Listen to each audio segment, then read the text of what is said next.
That there is no residue signifies that there is no longer a signifier and a signified, no signified behind the signifier, no structural bar distributing them on either side. It also signifies that there is no longer a repressed agency beneath a repressing agency, as there is in psychoanalysis, no longer a latent beneath the manifest, nor the primary processes playing hide and seek with the secondary processes. There is no signified of whatever sort produced by the poem, no more than there is a dream thought behind the poetic text, nor a signifying formula, nor any kind of libido or potential energy which somehow threads its way through the primary processes and would still testify to a productive economy of the unconscious. There is no more libidinal than there is a political economy, nor, of course, than there is a linguistic economy, that is to say, a political economy of language, because the economic, wherever it is based on the remainder. Only the remainder permits production and reproduction.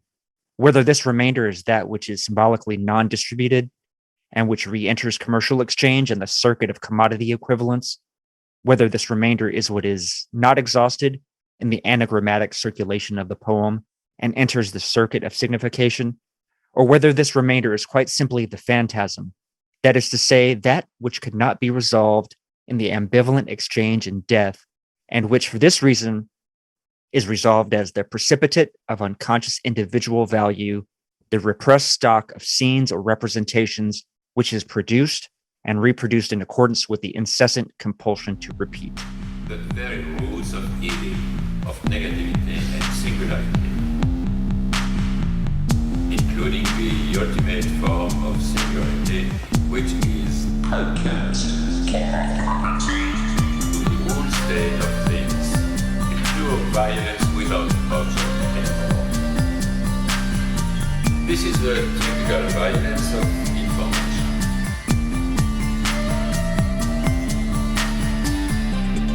It's violent because what happens there is a murder of the real, the vanishing point of reality. Let's not have a misunderstanding here. Welcome to this week's edition of Machinic Unconscious Happy Hour with Cooper Cherry and Taylor Atkins. As always, we are sponsored by the People's Institute for Revolutionary Semiotics. Before we get started today, just wanted to remind you guys that we have a Patreon at www.patreon.com/MUHH. Consider throwing us $1 a month or leaving us a positive review on iTunes to help spread the word. And we are discussing Chapter 6 of Jean Baudrillard's 1976 Symbolic Exchange in Death. The Extermination of the Name of God is the chapter title. It's a pretty fucking badass chapter name. He does have some good until this one, most of the great titles are like sub chapters, like My Death is Everywhere, My Death Dreams, Sexualized Death and Deadly Sex, stuff like that, right? Yeah. The Extradition of the Dead. Ooh, that's a good one. I like that a lot. Although The Body or the Mass Grave of Signs is kind of good. But yes, this chapter title is definitely the most interesting, The Extermination of the Name of God. As I said, it sounds like an indie black metal album title, right? It sounds very metal. And that's what we're going to be trying to discuss with you guys today. And it's all based on a book by Ferdinand de Saussure, who's mostly known for his general course in linguistics. And what's really interesting about that course is that he didn't write that course, right? It actually exists in at least two forms because it's mainly his students taking like detailed notes of his lectures. So in a certain sense, the anagrams that he publishes in this little book, which I believe precedes the publication date by almost a decade of the publication date of the course, although I'm not sure when the course was given. But it's not well known, at least on this side of the continent. I know that Jean Starobinski, which is the guy he relies on for an analysis of this, and this guy is a fucking tour de force in French studies, by the way. He's written on Descartes, on Rousseau, he's just I mean, like, I know unless you're in comparative literature and French studies, like I was for a moment, you may not be familiar with his name, but he is a kind of fucking giant. So when Baudrillard is relying on him so much in this chapter to kind of give one, what he thinks is a biased analysis of Saussure's anagrams, we shouldn't take that lightly. This isn't just a nobody. But Baudrillard will want to kind of use him as a foil for his, I don't know if controversial is the right words, but what he wants to say is like a kind of a radical reading of what Saussure finds in the anagrams, which we will discuss very shortly, just kind of setting up the initial launch pad for this chapter. I'm going to reveal my own ignorance a bit. Maybe you can help, since you have, this is a sort of area of sort of quasi-interest for you. Would be the kernel that jumped out to me here was there was discussion about how ancient poetry had this more alliterative style or approach, which would be, I guess, somewhat different from what we consider rhymes in English, which I guess is sort of like not all poems rhyme, but I think this is right, like in terms of the structure of the ancient poetry and alliteration being, I guess, the primary mode of how that operated in terms of a form or something like that. Did you pick up on this at all? Okay, so what I got from this, and I've only glanced through Starabinsky's work, which I gleefully downloaded from LibGen instead of hunting it down in some obscure nook and cranny of a library. I kind of looked over it and tracked down some of the citations. Sadly, they didn't align with the page numbers given in my book. So I kind of was just like randomly searching around. So what it seems like is the poems that, and Saussure will want to try to extend this to poetry as a whole. And Baudrillard also happily takes that up, which we'll get to in a minute. I guess I guess before you get too deep, I just want to throw this please do wrinkle into, because it'll go to this. It's like, I guess, a certain ignorance of how other languages utilize rhyme. Yeah, because there is a difference. Like, it's not the way that, I guess, the way that we typically utilize rhyme, although not always, is like at the final syllable of a given word, right? Yes, I think the reason why there might be some in rhymes in these anagrams, and these verses are the ones that he provides, are 4 to 5 or 6 words, which is almost the length of a haiku in our standards. Yeah. The rhymes are incidental, I think, right? But it does seem like Saussure points out that for the languages that at least he's looking at, and I know that I think his dissertation work or one of his first books is on like the origins of Indo-European languages. So he may not have been like fluent in as many languages as Tolkien, because Tolkien was a fucking polyglot. He had familiarity with a dozen languages and mastery in at least half a dozen or more, probably 8 or 10. I know that he would have had training in all kinds of languages, especially the old ones. But the examples that we have from here are from Latin, right? And Latin, the Romantic languages too, in general, because I know that he has one anagram that's in French, which is the only contrast. And I think it may not be. Yeah, I guess that is interesting Saussure. because it is interesting because Latin is an inflected language, whereas English is not inflected to the same extent, at least. English is a bastard language. It doesn't follow the declensions and conjugations that give a kind of regularity to Latin, and this is why that would sort of negate it doesn't fully negate it, but like the sort of end rhyme scheme that in English, you know what I mean? Because you have so many of those ready-made conjugated endings that are uniform, right? Exactly. Already, which kind of, I guess, doesn't make the there's no libidinal investment, I think, or a lower, if we're using that kind of Freudian model of I guess, language as expressing the joke or whatever is to release pressure, right? This kind of seismic approach to the unconscious, or like the sort of law of thermodynamics approach to the unconscious in a kind of fractal way or sense. Right. I mean, like the joke both lifts the repressing agency of the superego for a moment, even if it, puts it back down, as Freud thinks, almost immediately. Yeah. Which Baudrillard doesn't really even seem to take into account. But you're right. There is like Freud has a kind of thermodynamic, energetic understanding of not only jokes, but also pleasure itself, right? Or I mean, like his way of understanding happiness is actually intuitive, even if it may not be something we reflect on every day, which is the fact that, it's not, happiness is actually the feeling of happiness, let's say.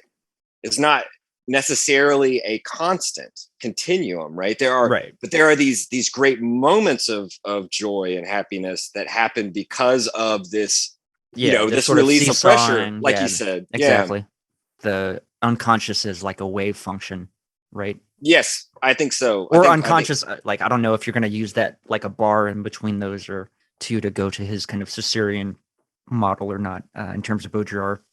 Yeah, I mean, I think that for Freud, the unconscious, as you said, I like that, this notion of almost like a sine wave. I mean, I've said it many times too. It's like that particles crossing a barrier. What is it?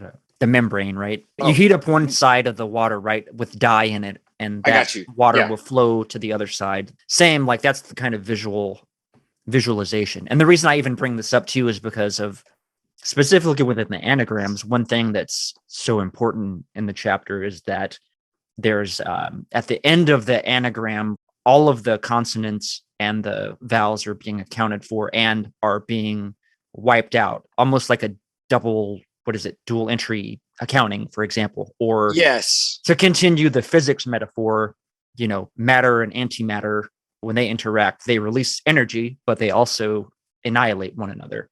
The way that in the anagram, at least for Saussure, because we'll get to how Baudrillard understands this annihilation. And if I'm jumping ahead, please. No, you're not. I mean, like you're anticipating, and I like it. Each vowel has to pair up and cancel out. So ideally, there will be an even number of vowels and an even number of consonants, right? So they pair up. With the vowels, it looks like they may pair up directly. With the consonants, I don't think they have to be exact pairs. So an R doesn't. But there needs to be the same number of consonants in the verse line of 5 or 6 words. There needs to be the same number of vowels, and any remainder has to be canceled out in a following line. The example he gives is one of the first examples is Tarasia Kizana Somnio Cepit, which in Latin doesn't really say anything too interesting by itself, but spelled out across those 4 words is the name Scipio, which was like, I believe he's a great general. Anyway, he's a hero, right? He's right. So what Saussure is interested in is how the hero's name or a god's name. Now, the 2 examples Baudrillard gives, is Scipio and Agamemnon. There's another line. I won't bore you with the Latin, but Agamemnon's name is spelled across 6 words, and it's kind of like hidden in there. This doesn't just apply to heroes' names, because and this is what he calls the theme word, or later the anathema, which we'll have to get to. But the anagram is kind of giving a word that's not itself said in the verse, but can be read across the verse and parsed out, like you're putting potentially it's like dismembered, right? As he kind of says, like a god, like Osiris, Orpheus, or the example I gave was Dionysus, right? Who's ripped apart by the Maenads, only to be the Bacchanalia, right? Stuff like that. What is fascinating about this, and you're right, to get to your point about alliteration and assonance, it does seem for Saussure that the majority of these little poemlets, these little anagrams, function on assonance and alliteration. And I think that Latin has that function to do that better than we can do in English, because we're a fucking bastard tongue. But he also says that it doesn't have to necessarily be alliteration or assonance. It could be any sort of phonemic harmony. And that's really what, I mean, alliteration and assonance are 2 of the most basic forms of that, right? In any case, because this seems very fucking esoteric. So stay with us. But We should Yeah, maybe no. even just talk about what an anagram is. I confused palindrome with anagram. A palindrome can be an anagram. Well, no, sorry, a palindrome. I was thinking of, you can reverse a word. Right. If it's That's what a if- palindrome is. Yeah, and some reversed words actually form another word that, a reversed word, but palindromes can also be a whole string of sentences, right? Like there are these famous long, interesting poems that are palindromes. Oh, interesting. I didn't know that. So a palindrome doesn't have to be one single word, but if one word were a palindrome, it would spell itself the same way forward and backwards. Now, if you took a whole string of words, like in a poem, you would end up with, in the middle, when the palindrome reverses, you would end up with a totally different string of words, which is why some of these poems that are palindromes are very interesting. But in a certain way, they do function in a very similar way as this principle of pairing up. You have the poem going forward one way, and then it starts at the end and goes backwards. To a certain extent, you have your pairs, right?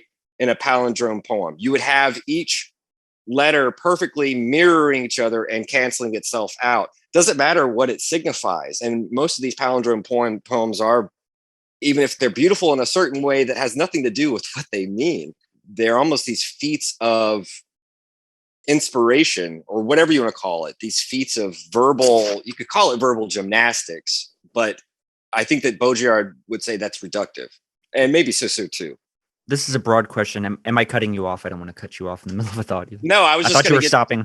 I was just going to get to the point of what anagrams were. Yeah, just go ahead and finish. I don't want to mess up your energy. It's just that if you look at my favorite website for language is Wiktionary, and one of the cool things they have at the bottom, Wiktionary, they'll be like definition, and then below that, well, first it'd be like etymology, pronunciation, definition, and then below that it'll be like synonym, antonym, anagram. Now, not every word has an anagram, because not every word can have its letters rearranged to form another word. But that's basically what an anagram is. That, words that can be anagrams of each other if they contain the same letters in a different arrangement. That's all. Gotcha. Which is why I think that Saussure hesitates between calling these anagrams or hypograms or antigrams, right? Because not all the letters to form the heroes' names you get little pieces of them across the words. And it's only by focusing on a certain number of them that you get the name, the theme word of the hero or god at the end. Anyway, go with your question. I was going to ask if in any way something like logic of sense has any purchase here, even as a foil in terms of, because I think, right, isn't Deleuze spending a lot of time looking at Lewis Carroll? Yes. And nonsense, right? Yeah, he is. I don't know if that just a question that popped up, if there was any kind of productive dialogue that could be had, or. I mean, where I would start, and you could start in many ways to conjoin the studies, at least of Carroll, in the first 12 series of Logic of Sense with this Saussurean anagram stuff, which would be that for Deleuze, Logic of Sense is an expression of his serialist philosophy, or his kind of experiment in serialism, even, which I think for him, series are a fundamental component of structuralism. And so what we see in the little anagram verses, even in the 4 words that I just read you from Latin that spell out Scipio, there's a series of words, and it's across the series that there is a kind of resonance of certain of the letters to spell out the name. Mm-hmm. And they do come in linear order. So it does help a little bit to read. No, actually, they don't come in linear order. I tell a lie. No, but it's by pulling out. It's funny because Starobinsky says it's kind of like the psychoanalytic Freudian way of approaching the clinical situation, where in order to see the theme word of the hero or god come out, we should have an evenly suspended attention. Like how Freud said, right? Don't pay attention to any one word. This is why the analysts can't be writing down specific things. Freud's advocating like this evenly kind of floating suspension that's kind of indifferent to the noise around it. So in a certain sense, the verse is kind of like collateral noise, just a vehicle to inscribe partially inscribe the name of the hero or god across this verse. And so in that sense, I think that Logic of Sense, in its understanding of how series communicate, how they disjoin, conjoin, and connect based on these different elements, whether it be, like the empty square or this question of forcing a communication across series, what allows that to happen. I think that that's very relevant here. Yeah, I think I was thinking in terms of nonsense, asignification, and I see. poetic language exterminating value. And so he says something about the form of the poem. Yes, that those who try to, and we're anticipating again, but this is going to be this is going to pay off. What Baudrillard claims is that the readers of Saussure, specifically Starabinsky, but there are a couple of other readers of Saussure, the anagrams specifically, against their attempt to say that the Saussure's focus on poetics is actually just a supplement of linguistics. And Baudrillard's like, no, actually it subverts linguistics, which we'll have to get into more. It's because they seem to focus on the content of these verses, right? Which would be the theme word, the hero's name or the god's name. That would be like the content. And I think for him, focusing on the content actually does a disservice to what's going on. That it's the form of these anagrams, it's the form of these little incantations that is important and that reveals what he finds to be what's going on, which is that the content of the name of the hero or the god doesn't mean anything. It's not a signified, right? It's not a hidden, it's not a latent signified. It's not some sort of additional linguistic meaning. For him, it is precisely this thing he's calling symbolic exchange, that the name of God is sort of like partial objects. It's distributed and diffracted like a beam of light across these words in order not to be recreated and reduplicated and reproduced, but to be annihilated, to be exterminated. Oh, nice. Which goes to one of the central motifs of the chapter is this story, one of Arthur C. Clarke's stories about, what was it? The monks that recite the 9 billion names of God. There's monks that are cloistered that are saying all the names of God in this very methodical way. The meat of what is it? It's like a myth, right? That when they say the final name of God, then God will be destroyed, and I guess that will bring about Armageddon. Well, the world will be destroyed. Yeah, along with God and the self, you could say. This is funny because there's a good visual for this in the movie, The Imaginarium of Dr. Parnassus, where this is inverted. This whole situation is inverted, and it's once the priests or the monks stop chanting, that's what brings about the apocalypse. So as long as someone is repeating the story, it's not the name of God, it's a story, it's a narrative. So as long as the narrative is being repeated, then the world continues on. When it stops, the world comes to an end. And that actually makes sense with many creation myths, right? Even like the biblical one the New Testament biblical one, let me be clear, right? Although in the Old Testament too, God says, "Let there be light." So it begins with a declaration. It begins with an enunciation. In the beginning was the Word, was also what I was thinking of, right? Yes. It's the signifier. Name of God. It's if not the signifier, the first, because we don't know yet what it means. It's at least the enunciative act, the narrative act, if you will. Gotcha. The union of doing and saying, or and saying and doing.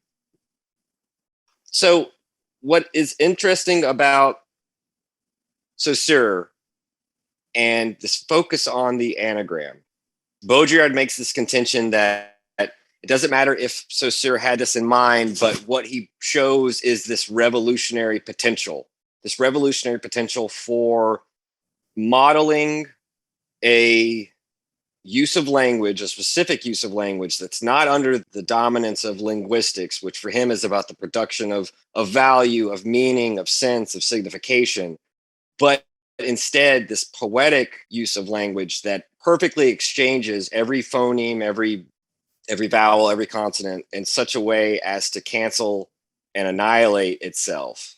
That this is because that's how he kind of understands symbolic exchange, even from these other chapters when he's starting with this analysis of Marcel Mauss and this gift and counter gift. That there's a way in which Saussure shows that in language, in the poetic, in the good form of the poetic, as he says, there is this gift and counter gift that annihilates itself. And this, for him, shatters the fundamental human laws of language. It subverts the signifier-signified relation. It subverts linguistics itself. It subverts value, right? Because there's no remainder. Right. It subverts surplus too, right? It's just like the potlatch that works to, I guess, eliminate accumulation or minimize accumulation. Yes. This is the same logic being carried out via linguistics. And now that we have this wealth, quote unquote, wealth of signification, we have less actual meaning, kind of in the way that, it's always lobbed at fiat currency, right? Like you devalue the currency by printing more dollars. It's kind of the same thing. Like there's an inflationary aspect to language that is sort of this proliferation of excess language beyond what is, I don't know how that works in terms of this, either this, it'd be like a thermodynamic model or even an economic model. I think for him, comparison. It's a proliferation of language. One thing I would slightly correct for you or against you is that it's not via linguistics, but against linguistics, that Baudrillard is seizing upon Saussure's, what he's calling this radical use of language that in fact subverts the dominant science of language. This notion of the poetic. So it's via the poetic that linguistics has its downfall. And as we'll see, potentially psychoanalysis too, and in Baudrillard's estimation, political economy. I have my doubts. I find his inspiration interesting because this chapter kind of sheds light on everything that came before. I do have this contention that I wish it were the first chapter, the opening chapter, beginning with this as the model and then following everything up. And maybe even chapter 1 could come last, but it doesn't really matter. I mean, it's how he chose to write the book and compose it and to end in this way. I think that the way he ends the book forces, at least in my mind, a reread from the beginning. Maybe that was intentional because that would imply what we were saying about the palindrome, about the reversible, whether it be the reversible word or the reversible poem. I mean, for Baudrillard, reversibility is a aspect of symbolic exchange, because for him, reversibility means a sort of mirroring annihilation, this pairing up. Right. I had a harder time linking this to the prior chapters, to be quite honest. The anagrams seem to be kind of just not a very exciting or like, it's kind of like getting to this chapter like, oh, okay, anagrams, all right, where, poetic language annihilates value. That sounds great, but I don't know that he really succeeds in what the implications are, I guess. I would have liked to see maybe another chapter. I don't get his critique of psychoanalysis and linguistics. Those are the like sort of confusing elements of it, or things that just don't grab my attention. Right. I would say that with the anagram, there's two things that I would focus on out of the myriad of things that he's trying to argue. But first is in the poetic, as he's talking about in Saussure's form that he gives us of a certain type of poetics. What we see is a type of incantatory device and this ritualistic, i.e. symbolic use of language, right? This ritualistic use of language that isn't about accumulating or producing meaning. See, this is where I think asignification is this sort of thread to Guattari, but I don't know. Maybe I just have a shitty understanding. I'll let you comment on that if you want. With Guattari, question of asignifying semiotics would be linked here in a sense in which he doesn't explore himself, but in a sense in which he covertly sort of potentially aligns with Baudrillard, in the sense that for Baudrillard in the anagram, insofar as the name of God is dispersed throughout the poem, and in its dispersal, it is only brought to light in the theme word what he calls the anathema, which is both this consecration and this sacrifice, that what the God being conjured up across the lines, it's so as to put it to death. And it's in that putting to death that he sees also linked to this putting to death the name of the Father, like in Lacanian sense. Yeah, and yeah. Therefore, and Which he therefore even brings up, I think. yeah, he does. And Directly in the therefore the law, as Lacan uses it, right? The sort of the domain of the big other. Yeah. And so this extermination implies first and foremost the extermination of the signifier, right? And any potential signified, because he makes this clear too, that the poetic is different from like automatic writing, because there's a way in which you could just have monkeys typing and there could be you could eliminate signifieds in that way where there's no necessary conceptual substance to it. But that doesn't give us what he's saying is the radical exterminating value, or not value, the radical exterminating form of the poem, because the signifier too has to be dismantled along with the signified. And I think that's why he's saying against these readers of Caesura that the theme word, the anathema, the name of God, is not this hidden, latent signified.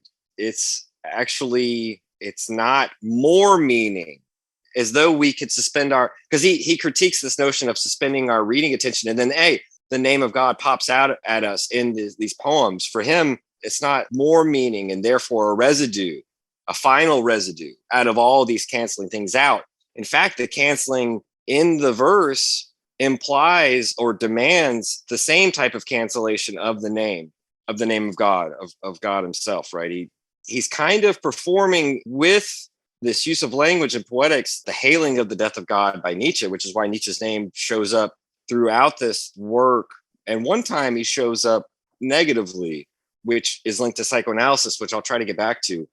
I think where he aligns with Guattari is that, Guattari with asignifying semiotics isn't necessarily looking at, he's not necessarily looking at words themselves, or to a certain extent, he wants to escape from language and show that the domain of semiotics and science particles and all these other things have been either annexed by linguistics in a way that is unfair just to be kind of otherized, or they've been completely ignored. And I think that Baudrillard is doing something similar too by saying linguistics is trying to say, you know what, poetics or poetry is actually just kind of a supplementary dimension of linguistics, because it gives us more meaning, right? It's this supplementary dimension. Or information theory saying, poetry is effective and affective because it's unexpected, right? Because in information theory, the expected letters or words like e or the don't have a lot of information value. It's the unexpected that has a lot of information. And Baudrillard puts both of those against what he's saying is, but that's only within the domain that we assume the theme word, the anathema, means anything, as though to add value to expression and to add value to the infinity of the production of linguistic value. So he and Guattari both say linguistics and linguists are imperialists. They keep extending their domain to the point where they end up in this parody of Derrida, where there's nothing outside the text, there's nothing outside language or something, in this kind of, semiological idealism. Which is kind of interesting, because I was wondering as well because he does mention deconstruction gets some play in this chapter. And I was thinking too about our discussion, the cryptonymy and what was it, the Wolfman's secret word? Yes. And I was feeling like maybe there was some a connective thread there as well, but I couldn't quite close the loop on if there was, or if I was just, kind of cobbling this together. This is really good. This is really good because in cryptonymy and the Wolfman's magic word, and Torok and Abraham, they do a great job of sort of reading across several languages these yes these almost primordial signifiers and signifieds that get scrambled across languages. Problem is, and Baudrillard actually points this out, what he would say is with cryptonomy, with the cryptogram, there's a sense in which there's a perverse pleasure in finding out the code, how to break the code. And really what Abraham and Turok are doing is finding the right key or formula to break the code to the meaning of the Wolfman's neurosis, psychosis, whatever you want to call it, the meaning of the construction of his little crypt. They're trying to find the key to unlock that, and they do a great job. But for Baudrillard, that's a kind of perverse pleasure that is still under this dominance of meaning, of production of meaning, of value. It's still under this dominance of psychoanalytic behind, and this is where they cite Nietzsche. This is where Baudrillard cites Nietzsche negatively, right? Where he says, like, I think he quotes Nietzsche, and it's something like, I'm paraphrasing here, like, pay attention to the words that are spoken or written because behind them there is this enforced silence. And Baudrillard makes clear that that is the domain of psychoanalysis, that it is, instead of the signifier signified, the precedence becomes like manifest repressed, or like spoken and repressed. But that for him is still this search for a sort of hidden signified that would correspond to a signifier, or even hidden signifiers that would form a chain. And I think that for him, that's still within the regime of production of value. It implies a residue, implies these traces. And so as opposed to the kind of perverse cryptogram, he's giving us the anagram or antigram, the anathema, the extermination of the name of God. That's kind of, he means that literally too, right? He's I was going to say, break down the whole, because anathema has its own significance beyond just its own meaning, right? Annihilation, right? Like, isn't that incorporated within the anathema? Like, it's not just anathema on its own, right? There's kind of a double entendre at work. Yeah, anathema implies there's a wealth of meaning. There's a multiplicity. Yeah, anathema implies in its roots that something is devoted, that is something is consecrated. But it also means something is sacrificed. And so we can think of like a scapegoat, for example. Nice. Or the animal sacrifice that sort of, or even burning an effigy and stuff like this, right? To go along with the putting to death of either the criminal or whatever. But anathema too means, I mean, literally it has to do with excommunicating. That's what we think about it in religious terms. But in his sense, the communicating has to be understood as the vehicle communication, the usage of language, right? And the very means by which language produces value. So yeah, anathema is this putting to death, right? It is this sacrificing, this conjuring the hero or the god's name to burn it, and thereby to fully resolve without residue. It's very akin to what you said earlier about potlatch, about these feasts, or these, as Bataille studies, these great expenditures, these great wastings. But that has to be put in context, right? Because for Baudrillard, waste still implies there's something left over. It's as though the waste in its wasting were also annihilated, where sort of nothing remains of it, no leftovers. Yeah, like the antimatter and matter canceling one another out, extinguishing each other. I'm just thinking in terms of thermodynamics. Heat is released whenever that energy is released, whenever that occurs. A large amount of it, yeah. It's a very powerful reaction. So I'm wondering, what the fuck is he saying? Like, his critique of libidinal economics and this thermodynamic model of desire and pressure and release that, I don't know, seems very, like the Freudian shit he's critiquing seems pretty plausible. I don't know what he's like suggesting otherwise. I think his problem here, and this is where, I'm glad you pointed in on this, right? Where he likens the symbolic exchange, the kind of reciprocal reversibility and extermination. He likens this to the sort of collision of a particle and an antiparticle, which has this fabulous energy to it.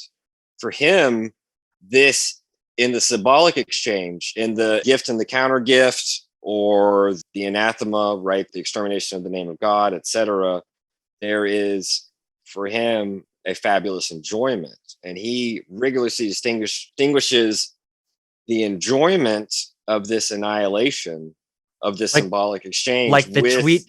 with the perverse pleasure of the cryptogram, which is seeking more meaning rather than being content with nothing.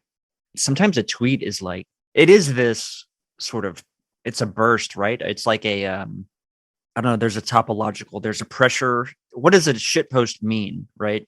It doesn't mean anything. It's not about the meaning of those specific words or the phrase exactly. It's the form, kind of like Baudrillard. I don't know if that's aligned with what he's exactly saying, but it's not the specifics of the tweet that really matter. It's the affect of it. It's like the form of me tweeting is doing something. What is that doing? It's releasing, I'm getting a jouissance. I'm getting something from doing that. Otherwise, why would I continue to do it? If that makes sense. Yeah, I like, even though it is a nonsense, right? Like it's nonsensical, right? I'm not really communicating any information in the typical model that one would think. I think you're right. I think you're right on that. I think you're right on that part. It also functions as a joke, right? Yeah. Well, yeah, exactly. And I think it's sort of, I don't know, it's on that like boundary between this sort of like pressure, this sort of thermodynamic model of release, and I don't even know if I can think of the other side I was thinking of. I'll have to come back to it if I can remember. The lifting of the repressing agency of the superego that expects meaning, that expects a logical, linear, coherent signifier and signified to have some sort of, ideal relation. Yeah. Okay. So I guess disrupts the logic of normal everyday language. At the same time, though, right? Doesn't that proliferation, that production of nonsense, doesn't that contribute to this excess that Baudrillard is sort of against, right? Like he wants everything to go back to this symbolic annulment. All the terms have to be annulled at the end. Like everything has to revert back to zero. Yep. But it's like he's wanting it both. It feels like he wants it sort of both ways. I don't know how he's responding, like I said, against this critique of the thermodynamic model I've been using. Two things. One is that was exactly what I was going to say after what we had just discussed about the shitpost and its meaning or not, is that he defines the problem of societies and their imminent death as their production of waste. So there's a certain sense which the shitpost names itself very literally, right, as this wasteful product. Right? Yeah. And for Baudrillard, whether or not we agree with this claim, especially with the rise of climate change and whatnot, the overproduction of waste, the real overproduction isn't industrial; it's linguistic. And to be charitable to Baudrillard, I would phrase it differently. Perhaps the linguistic overproduction, the freedom to language, unlike the freedom of speech that we have in America or whatever, but this freedom of just saying whatever it is the model upon which the political economy of the production of value, of the surplus, of the production of surplus value finds a model, finds at least an analogy. So the shitpost is that leftover. It's the question too, though, that I would raise to Baudrillard, whether or not it also points to this third way where it is this incorporable remainder. And I think that for Baudrillard, that's how he has it both ways. That's how he straddles the bar, if you will, in the sense in which Lyotard talks about, to distinguish this from that in this disjunctive mode, you have to be straddling both sides. Yeah. Right. And I think that the way Baudrillard does that is that it's precisely the fact that the indivisible remainder that is incorporable is precisely at the same time that which prevents symbolic exchange and that which actually leads to surplus.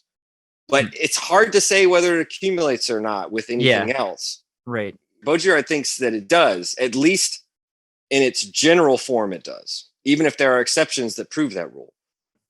And your thing about to get back to your thing about thermodynamics and energetics, because he does seem to fall back into this metaphor of, well, the particle and the antiparticle cancel each other out, just like the letters in a fucking anagram do. They cancel each other out. The name of God is canceled out. And it's in this canceling of the name of God that we have this immense enjoyment, because it's only in the death of God that we can even begin to enjoy, instead of having these perverse little pleasures that are doled out to us. But as you said, he also points out that this Freudian energetic model of the unconscious is the model of value of capitalistic accumulation, blah, blah, blah.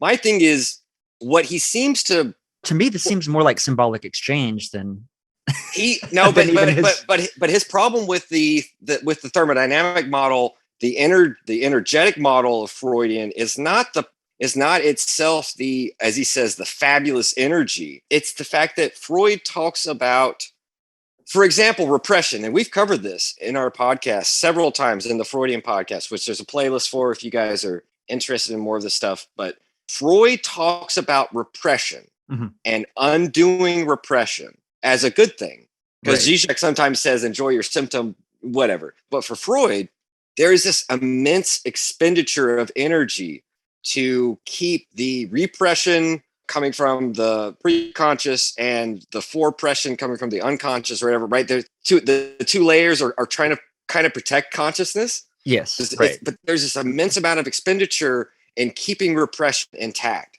And so for him, in undoing repression, we save energy. We save the psychical system would save so much energy if repressions could be unwoven. If those. Yeah. And so this is what leads Reich to gets him. That's the little nugget that gets him going, I think, right? Yeah. And then Reich also tries to find that. Right. Yeah. The sort of. In the world, the orgone. Yeah. The puff of smoke or whatever, the residue hit, perhaps. Well, that's what Baudrillard doesn't like in that, and repression is just one example of Freud using this notion of saving of energy, because for Baudrillard, it's precisely this tendency to want to save energy that indicates a kind of capitalistic, political, economical, an economical view of the psychical apparatus, that it's precisely this notion of saving industry or saving energy that tells the lie to this mode of value. Okay, now that brings it home. Yeah. Okay, so it's a far more like a Nietzschean sort of vibe almost.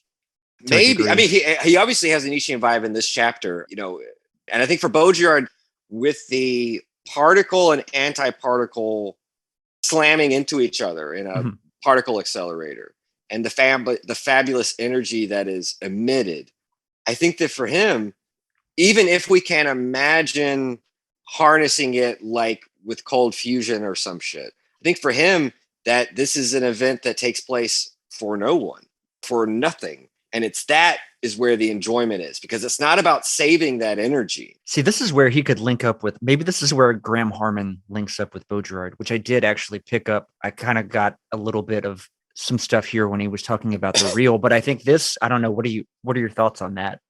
With Harman? Just about, I think, like objects themselves. I get, you know what I mean? Because he did make that statement about maybe humans aren't the stuff of politics.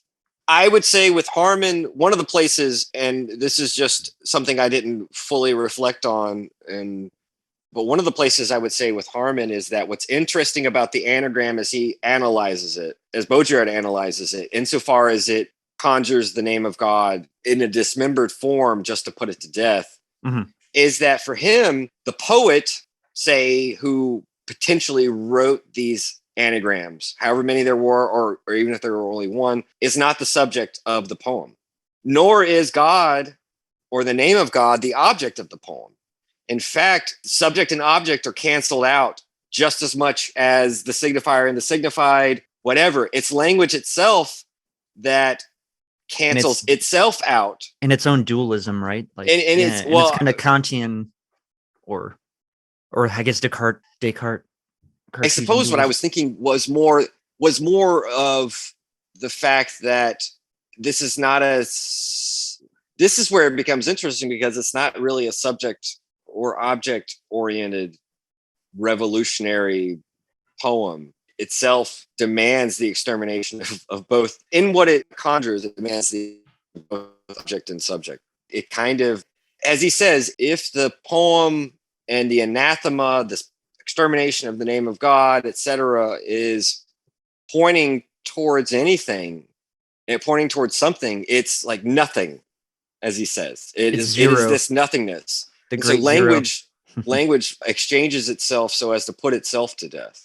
I think that's something that's fascinating for me. Yeah, that's a very poetic statement too, of its own volition. And that maybe then there is a sense in which it's withdrawn from the circulation and accumulation of value. So insofar as objects withdraw not from us, but also not just from us, but also from other objects, there's a sense in which that's not itself an accumulation, but that it is this, as Heidegger says, like the nothings, right? There is a sense in which it's this radical extermination of ambivalence, right? As Baudrillard keeps saying, this is the anagram shows ambivalence. It's the dual pairing up of each syllable, of each phoneme, insofar as in the ambivalence, they are not duplicating each other or mirroring each other in any sort of way that would double.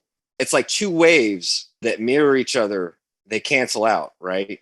Yeah. And I think that's kind of how I think about it in a physics-like example. Yeah. To like you're EQing out a frequency too, like you play with the sliders to negate that frequency or repress that frequency. Even one might say. I think that's a great kind of acoustics metaphor to go along with the language. If we're using this as a metaphor, an analogy for what he is saying is symbolic exchange. I was even thinking this goes back to symbolic exchange and death in particular, in the way that, I'm thinking about the myth of the marathon runner, right? He runs the 26 miles to deliver the message, and upon delivering the message, he dies, right? Yep. So in that sense, the logic of accumulation, right, versus the logic of expenditure. And I guess even one might say, I don't know, what's the word? Like an exaltation almost? An exaltation or an exaltation? An exalt. In my 26-mile run marathon, like I've reached a level of libidinal, you know what I mean? Like I'm highly libidinal. Yeah, I'm like, I've exhausted my entire store of energy to the extreme, right? And I've lived, my life has become this like the intensity of my affect is incredibly high, right? Rather than, we've talked about this relative to that master-slave dialectic throughout the book of buying little chunks of death. This is like my immediate death. My immediate death is the only thing that is able to equal as a counter gift to the gift given by the state or whatever. So in that same manner that the antimatter and the matter particles cancel one another out, this is the canceling out of the marathon man, if you will. Yeah. I don't know. There's the sense in which, for Baudrillard, natural death is kind of already predetermined and prescribed in the code, in the system's code. And so it doesn't have symbolic effectiveness. Yes. There's a sense in which the accident is 100 times more symbolically effective. Right. And yet at the same time, statistically, it can be accounted for, and many times is accounted for. This is actuarial science and the gambling of insurance companies. Then there's the terroristic taking of hostages and the killing of hostages, which is even 100 times. And this is kind of his math, but it's not meant to really signify any unit. It's even 100 times more symbolically effective than the accidental death, which was already 100 times more symbolically effective than the natural death. There is this sense in which what we'll see later, and Baudrillard did in the first chapter hint at this, but he becomes really fascinated with this logic of terrorism. Oh, yeah. In the 80s, 90s, and even the early aughts after 9/11. And this notion that we are all terrorists, we are all hostages, which I think is both in itself a kind of provocative statement that he wants to make. And at the same time, it's the only way of getting to this maximal sort of peak of symbolic exchange. Right. It's precisely in that ambivalent extent to which we are both.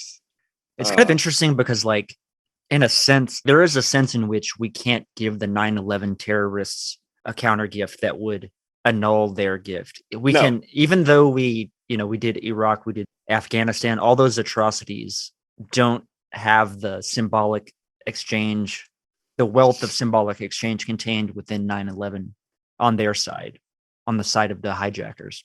It is ambiguous, which isn't the same as ambivalent. And Baudrillard, says that for information theory and for linguistics, ambiguity is a function of poetry because it heightens the meaning, because there's a whole dissemination, there's a whole plethora of meaning to be gotten out of ambiguity. But for him, that actually enhances the accumulation of value. Right. I would say that there is a wealth of interpretations. Just as an example, like the very language we use towards it. Exactly. There is an ambiguity in, say, the wars, because you're right. There's no way to symbolically exchange with the terrorists. First of all, they annihilated themselves. And if we're just using 9/11, they annihilated themselves in the very act. Yeah. So one can't exchange with them.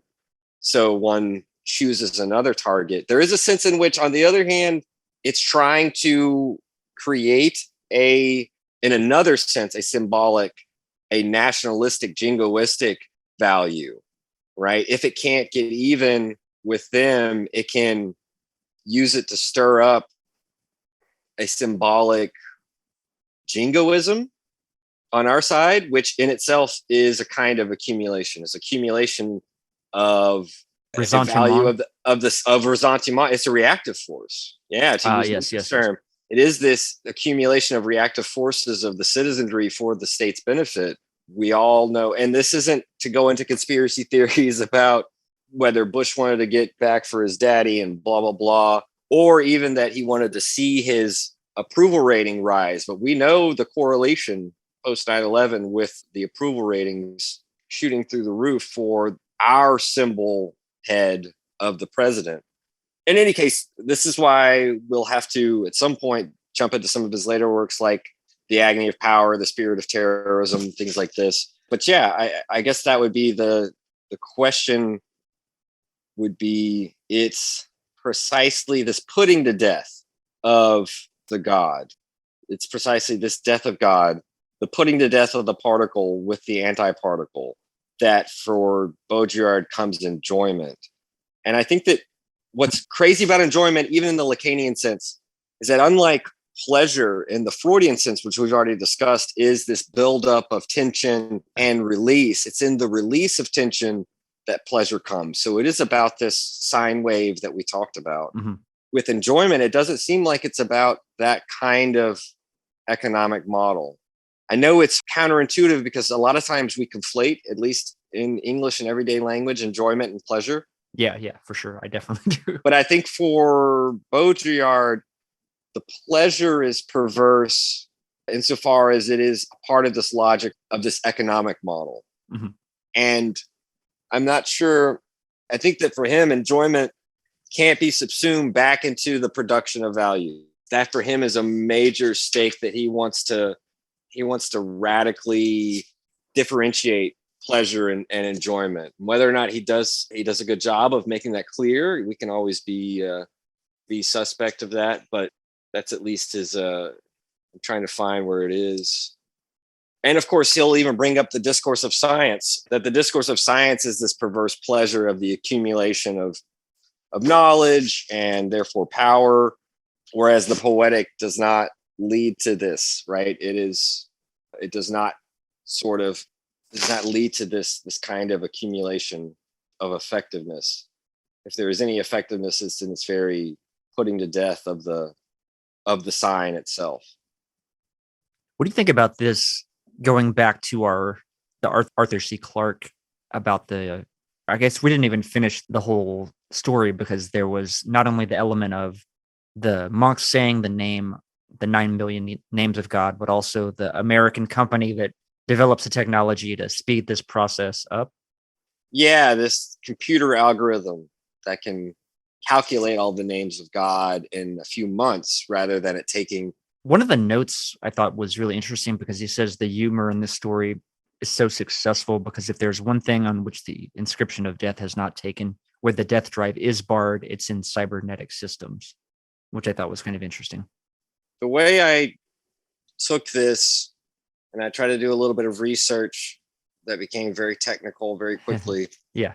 But this notion of cybernetic systems and the death drive that Baudrillard finds in the story a kind of humor, as though this were a kind of comedy of errors, one could say, right? That there's been this huge misunderstanding about what the eventuality of saying the names of God would lead to, and having a computer program figure this out. I think that if I understand where he's coming from, I'm not so sure if he's thinking about how cybernetic systems are, say, related to entropy and actually have a kind of inverse relation to entropy. Oh, interesting. Rather than what we would think of as more natural systems. They, in that sense, they kind of have a reverse relation to the death drive. One could say, but since I'm not an expert in this area and don't want to just blow smoke up everyone's ass, I would say that I think for him, the reason why the death drive is barred in cybernetic systems is because he sees cybernetic systems as the latest scientific model of what he is describing as this dominance of the code, right? And it's not through the dominance of the code that one is going to extinguish value, and one is not going to exterminate the name of God and therefore the world itself through the dominance of the code. I think that for him, the symbolic exchange, poetry itself, as he says, good poetry, because he'll want to distinguish bad poetry, which has these remainders, and it's actually clumsy. It's actually trying to mean something, right? But I think that he's trying to say that the dominance of the code is what propels our societies to ceaselessly and potentially infinitely produce value and to produce surpluses in all aspects of our life, linguistically, economically, or capitalistically, psychically, right? Yeah, because he's using the primacy of exchange as like it's like you're sort of default, like you're forced to exchange, and doing so by, if you're not using this sort of potlatchy symbolic exchange that nullifies the excess, that's what he doesn't want. He doesn't want us. It's almost like this is he's almost very Prim here, like in a sense. Every episode we have to kind of think about Baudrillard's nihilism and its type of active nihilism. Now, in Nietzsche, there is a symbolic exchange of nihilism because in the Dark Night of Nihilism, nihilism confronts itself actively and thereby extinguishes itself, which is what accounts for the greatest affirmation and the greatest joy. One could say the greatest enjoyment is in this cancellation of nihilism by itself. Yeah. I don't know if Baudrillard considers that or would consider that to be appropriate for his model, but I would put that forward as if Baudrillard, perhaps Nietzsche's too optimistic for Baudrillard, I think. Yeah, could be. Right. I think that for Baudrillard, nihilism has not become active enough yet to truly face off against itself and defeat itself. And this is why he comes off as more nihilistic than that, seeing nihilism through to its end. Nietzsche was kind of leaping over we could say the kind of dialectical spiraling, canceling out, and foreseeing the conclusion of when the Dark Night of Nihilism is kind of gone through and active nihilism confronts itself. The active forces of nihilism confront the reactive forces, which always seem to be the dominant ones. It always seems like the reactive forces are the ones that, it's like the loudest, craziest of each political party is usually taken as the figurehead. And I think that Baudrillard's like, I'm not as optimistic that we've already done this. I think we're still in the midst of this, and that's where I would. And I vacillate on this because a lot of times I'm like, man, he says he's not a nihilist, but I think he is. But I think this is kind of where my position is now, and it accounts for my frustration with reading him insofar as I don't always know if this is the right interpretation, but I think that Baudrillard's like, yeah, we haven't seen anything yet. We got to be more actively nihilistic. And in order to get to that great, fabulous energy of enjoyment of nihilism and of active and reactive forces playing off against each other. Not going through Hegel, or not going around Hegel, but through Hegel. Possibly. I mean, not specifically, but like, you know what I mean? Yeah. Like in a joking fashion. Yeah. I mean, for Nietzsche, when active forces and reactive forces meet, one is dominating and one is dominated. And, when reactive forces win by turning active forces against themselves and turning them reactive and producing the sad passions and all of this shit. Yeah. I just don't know if Baudrillard thinks it's wise to see Nietzsche's vision as already accomplished. I think he sees that as the promise. Yeah. Perhaps in this, when nihilism annihilates itself, that's when we can have the greatest joy. And there wouldn't even be a we around, right? We could really just say that the nothingness would enjoy itself, or would just enjoy without object. It's when he's talking about Kristeva in here, and he refers to her notion of a zero logical subject, this kind of Buddhistic, on the model of a kind of Buddhistic way. And Nietzsche turns against that for his own reasons, because he thinks that is exhaustion towards life. I think that this is why Baudrillard avoids that notion of exhaustion, or even avoids this notion of a nirvana, right? Where we have to get off the wheel of suffering. When he's talking about our immediate violent death, I don't think he's talking about getting off the wheel of suffering and escaping from desire. That's very foreign to his brand of nihilism. We get to go into this. That was kind of interesting, where the bit about laughing at your own jokes. Yeah, that, you tell a joke and you're the first to laugh at it. There's a way in which you've already foreclosed and killed any way to have symbolic exchange. It's a way to disrupt the social bond. You had the disjunctive imperative for the hunters of the Gyaki to not eat their own kill. I think that's a great analogy. Exactly. You don't eat your own kill. You share it out with the community, and symbolically, in the symbolic exchange, you are provided for in turn by hunters who don't eat their own kill. So it strengthens the social bond. And that's prohibition of incest as well. Similar logic works, yes, right? Yes. So Baudrillard's kind of saying that symbolic exchange is important because it is the very foundation and strengthening of the social bond. That's why he refers to, we Westerners are naive to think that, quote unquote, primitive societies were always prostrate in front of their gods, when in fact they most likely only summoned them to kill them off, which I think is, again, we don't really have empirical evidence to prove that, but as a thought experiment, as a way of thinking through the further implications of the anagram, of the theme word, of the anathema, and this sacrificing of God. I think that's interesting. I was thinking back to maybe Clasters and like the chief too, because there seemed to be a connection to the way God was treated, at least in his model, and the way that the chief sort of had, you know what I mean? No one would really listen to the chief. There's a certain ambivalence towards the chief, and that same ambivalence towards the deity perhaps has some kind of relationship relative to his critique of Lacan and the law of the Father, name of God, etc. It wasn't necessarily that the people wouldn't always listen to the chief. It's that during his ceremonial functions every day, when he's kind of giving the exhortations to be like our ancestors, if we just live in harmony like they did, if we continue on, things will be good. And it's interesting that he is chief precisely because of his ability to speak, right? His ability with words. But when he's doing his ceremonial ritualistic duties, he's not saying anything they haven't heard. So really, he's not saying anything with any meaning. It is a kind of symbolic exchange. They ignore him and he kind of gives the pep talk.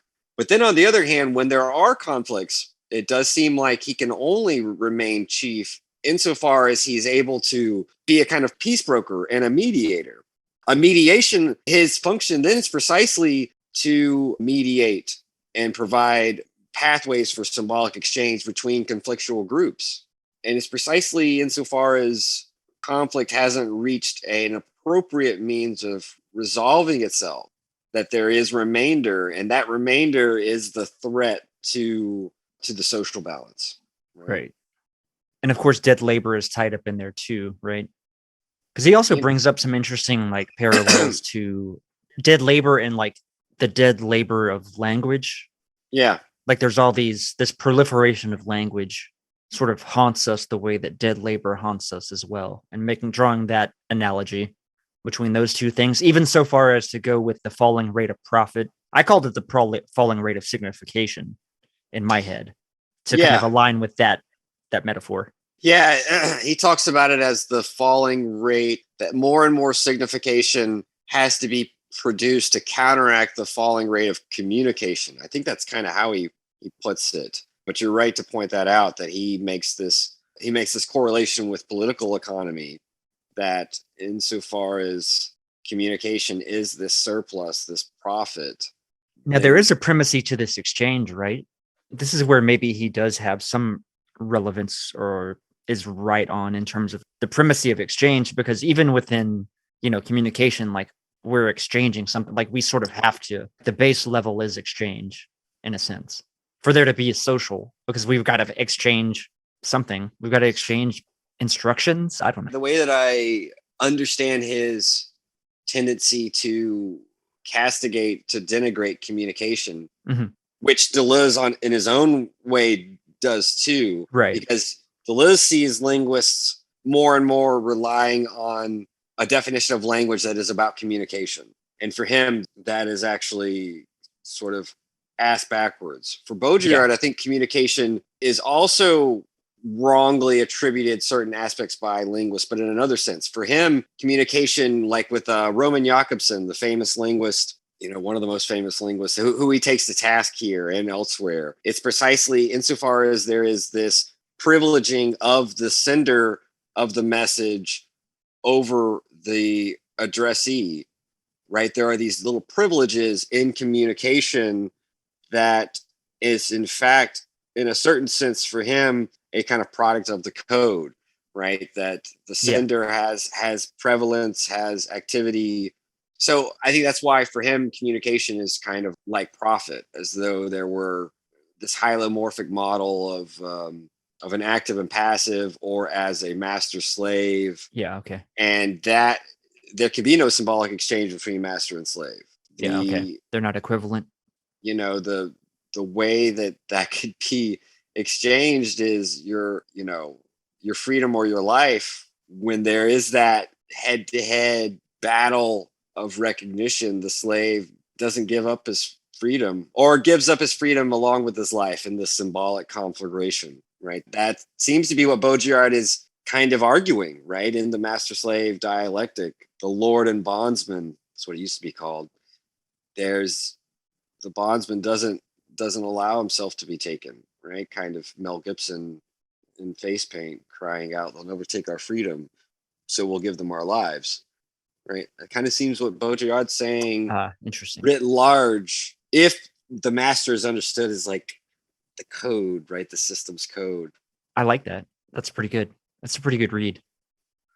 We could just jump to the end of the chapter. And he seems to be, again, he kind of points out that there's been this tendency, and he's right, there's been this tendency, at least in France, for synthesizing or complementarizing Freudianism and Marxism. And that, in fact, this is impossible. They are their own separate critical fields and cannot enter into a kind of symbolic exchange. It doesn't work. It leads to a kind of absurdity.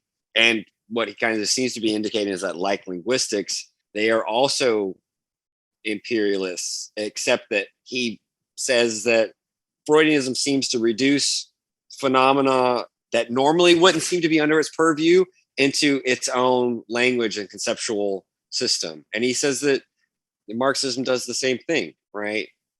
But he seems to want to see them, if possible, sort of give each other hell.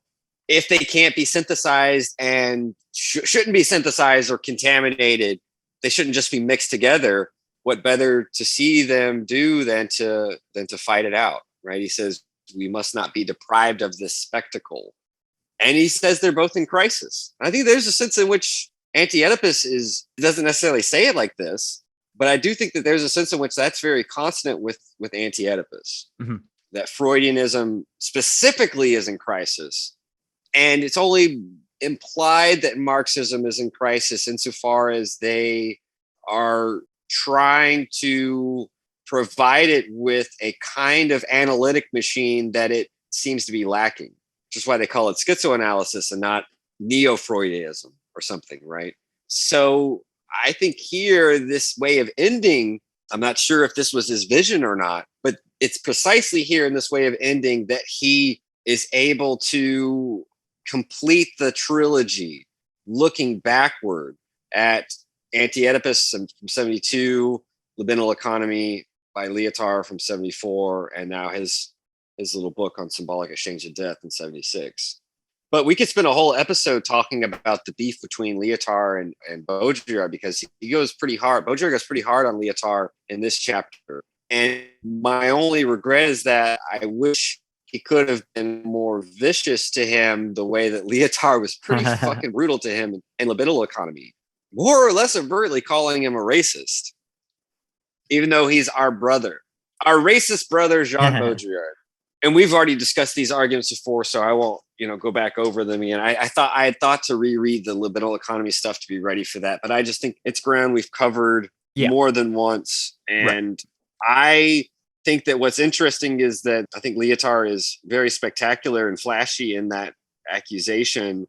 So there is a restraint on Baudrillard's part, but I'm not so sure if Lyotard proves what he asserts as much as indicates it, right? As much as points out oomphy problematic. And we've been saying that the whole time, like Baudrillard, he's a little problematic, but can't deny that if it's not as flashy as Anti-Oedipus, if it's not as, seductive as Libidinal Economy, there is this slow burn to the book that ignites into this incandescent illumination throughout the book. I think it is a kind of slow burn, right? He has these little moments of intense outbursts, like we've already said earlier. This my immediate and spectacular death, right, is the only way to enter into counter exchange and to give the counter gift.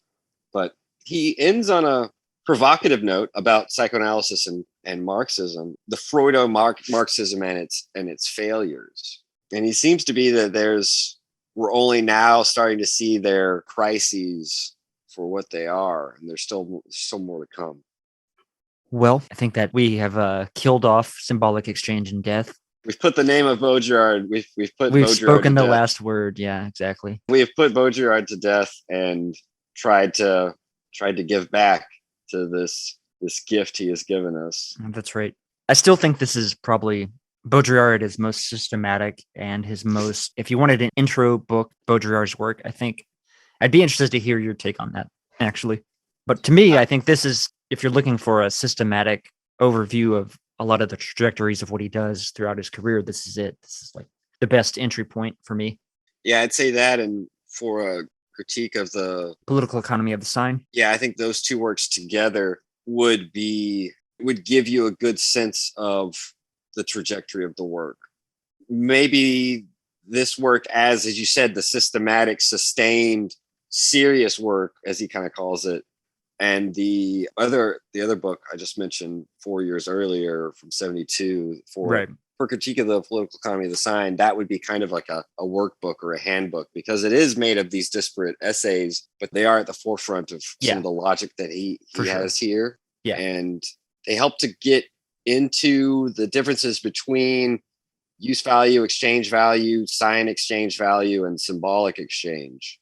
I think that logic helps one get into this work. So, but a lot of the high notes that he hits in across his works, like about terrorism, as we said earlier, Simulation, it's found here. So yeah, I agree with you.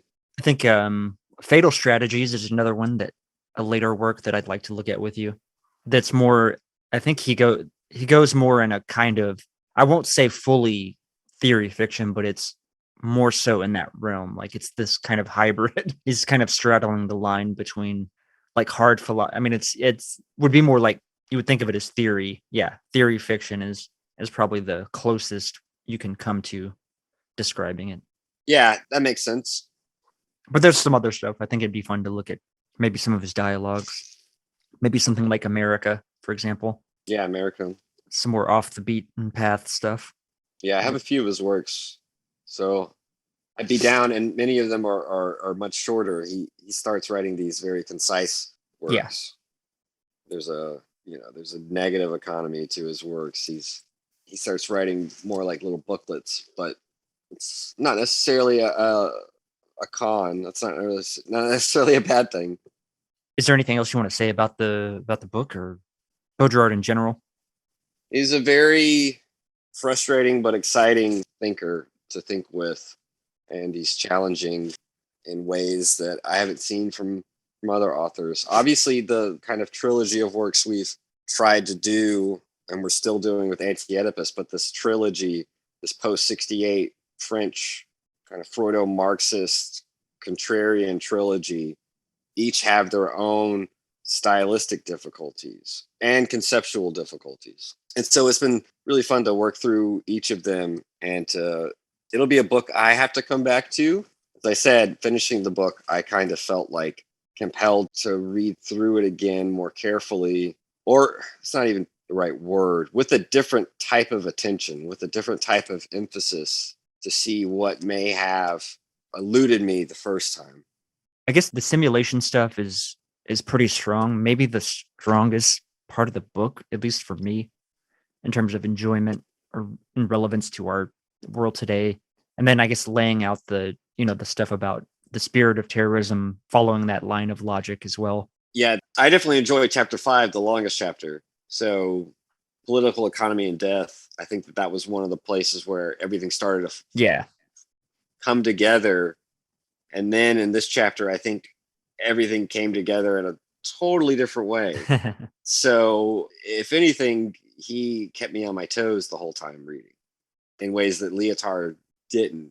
Felt like Lyotard demanded an attention to his written style. And I think Baudrillard lulls us. I do feel like he's more repetitive than the other thinkers. Right. But that's not necessarily a bad thing. I think he's kind of hitting these refrains with little variations.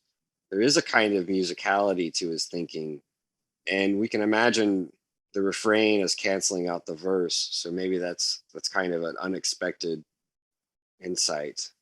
It's stuff I have to dwell on. This is definitely a work I'll have to dwell on and ruminate, right? I think that's another Nietzschean concept, this notion of ruminating and not immediately reacting to a thought, to a series of thoughts, something to chew on and unpack, as we like to say, as always. But, there's still a lot packed in there. I'm sure we'll return to Baudrillard's work in the future, but I think that will wrap up this week's edition of the Machinic Unconscious Happy Hour with Cooper Cherry and Taylor Atkins. Of negativity and singularity, including the ultimate form of singularity, which is the whole state of things, the pure violence without object anymore. This is the typical violence of information.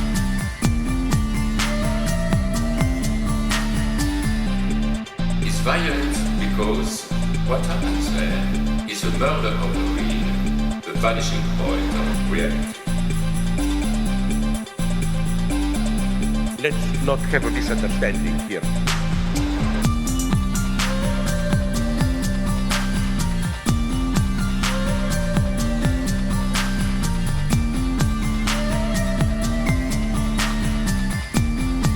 What I